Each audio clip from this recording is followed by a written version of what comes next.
What's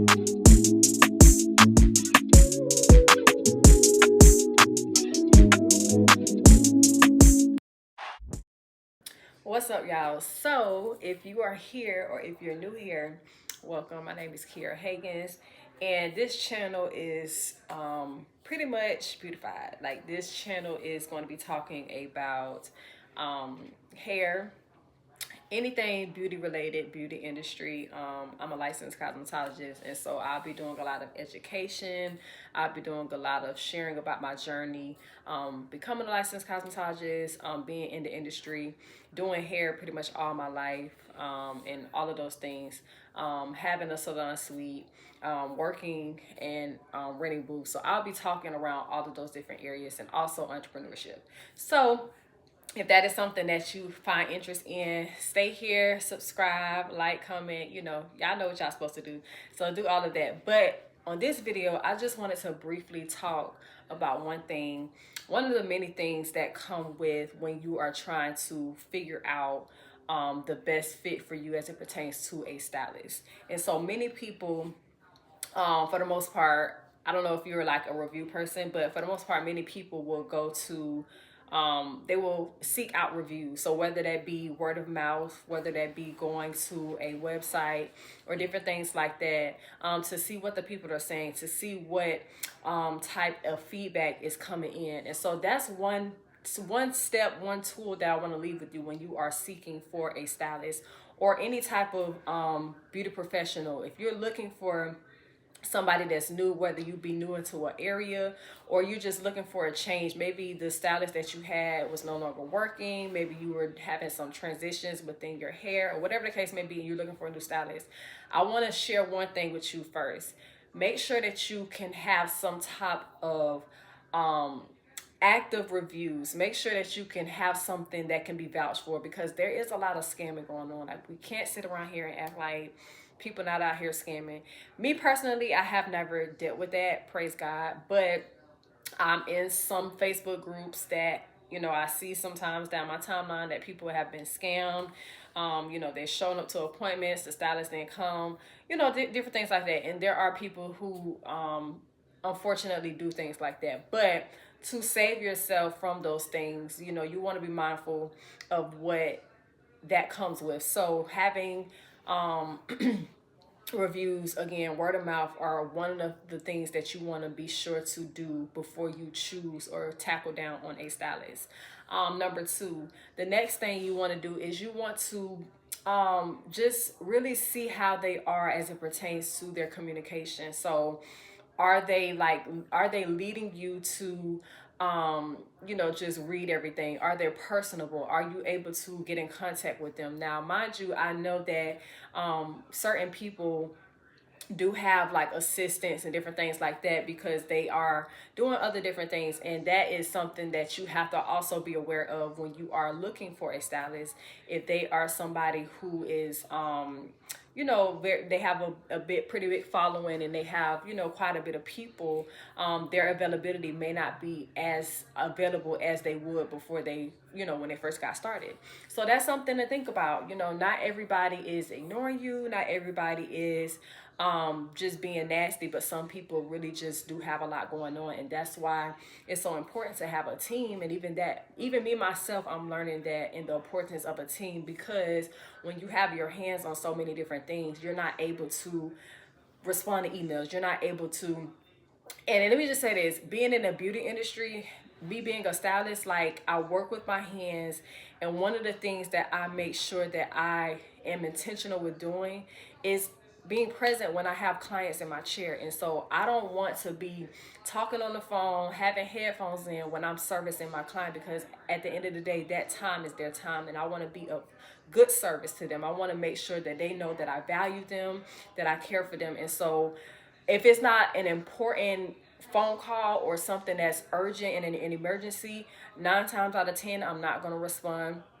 And even sometimes I may even look at a text message or a message, and I may not get back to it right away because I may have gotten busy. I may have opened it, read it, but it had intentions on going back, and the day just got busy, and it may be a couple of days. So those things happen. So just give your stylist, give people grace, because things happen, but I believe in, transparency. I believe in just having good communication and things of that sort. So that's another thing, just want to see how they structure the way that you can contact them. So think about or see how you can communicate with them. How can you ask them questions? Are they listing, certain type of questions that most people would ask? Those are some good indications that you have somebody that is really valuing you as a client, but also they understand, just the other portions of, business and being professional, because we want to always remain professional. So that's number two, just checking out their way of communication, how you can be a point of contact, how you can get in contact with them, even looking at their business hours and different things like that, so that you can have an understanding of what you are getting yourself into, and even what is going to be good and fitting for you. Because some of you may be texters, some of you may be email, and you may have a stylist that is text only, or they are only do emails, or they only do phone calls at this amount, these times of the day. And so those are some things to consider and think about when you are searching for a stylist, or looking for somebody within the beauty industry or things of that sort. The next thing is you want to look at their work. You want to look at their work. Is it something that you feel like you are that is going to be up to the standard that you're looking for? Are they moving in excellence? Are they, not perfect, but they're taking their time to make sure that they're doing what they need to do? And when I say that, I'm not talking about just how it looks. I'm talking about, are they caring for the health of you as a client? Are they valuing you, your time, what you are pouring out as it pertains to your investment, as it pertains to you even coming in? So, are they having consultations? Are they taking the time to talk with you to see what your desires are as it pertains to hair, as it pertains to the things that you are looking for on this journey? And if you are coming in contact with somebody who is not asking these questions or have no desire to know, then you might want to reconsider, because a lot of times if they're not taking the initial time in the beginning to see what you are desiring, then majority of the time they are not truly valuing you and valuing the health of your hair. They're not valuing you as a person. They may just be in it for the money. They could have, they could be gifted in what they do. They can be really well in what they do, but some people truthfully are not in it for, just to value you as a customer, you as a client. They really just looking at the dollar sign. They're looking at, okay, in this industry I can make a lot of money, and I'm just gonna make sure I get my 6-7 heads a day, and I'm good. But you want to make sure that when you're seeking out a stylist, you are looking to see, how they are getting to know you as a person, how they are, just questions that they ask you to see, okay, what are you looking for? How can I serve you? So how they communicate is one. How they reviews is, well, so let me start over. Reviews is one. How they communicate, or how you can get in contact with them. And then number three is how they are starting out. So their initial, I would say, first impression. So the first impression, the first point of contact that y'all have, what does that look like? Are they asking questions, or are they just sitting you in a chair and slapping a wig cap on you and then sending you on about your way? So those are just three things that I want to leave with you if you are in search of a new stylist. If you are looking, even, and not even just in the beauty industry, if you are looking for maybe a doctor or something of that sort, you want to kind of see and look and think about these things, because that's going to tell you a lot about what you're going to experience. And also it can cut down on some of the headache that may be caused in the long run. So three things. Remember, reviews. Make sure you have some type of reviews, whether they be word of mouth, or you can go to Google, go to their website. Number two is going to be communication. So how can you contact them? What is their point of contact as it pertains to asking questions, making sure that y'all are on the same page?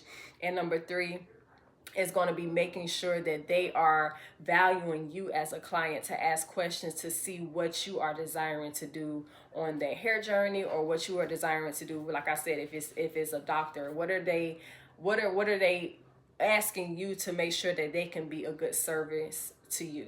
So those are three things. I'm going to be dropping some more tips and some more things on what to expect before you make that decision.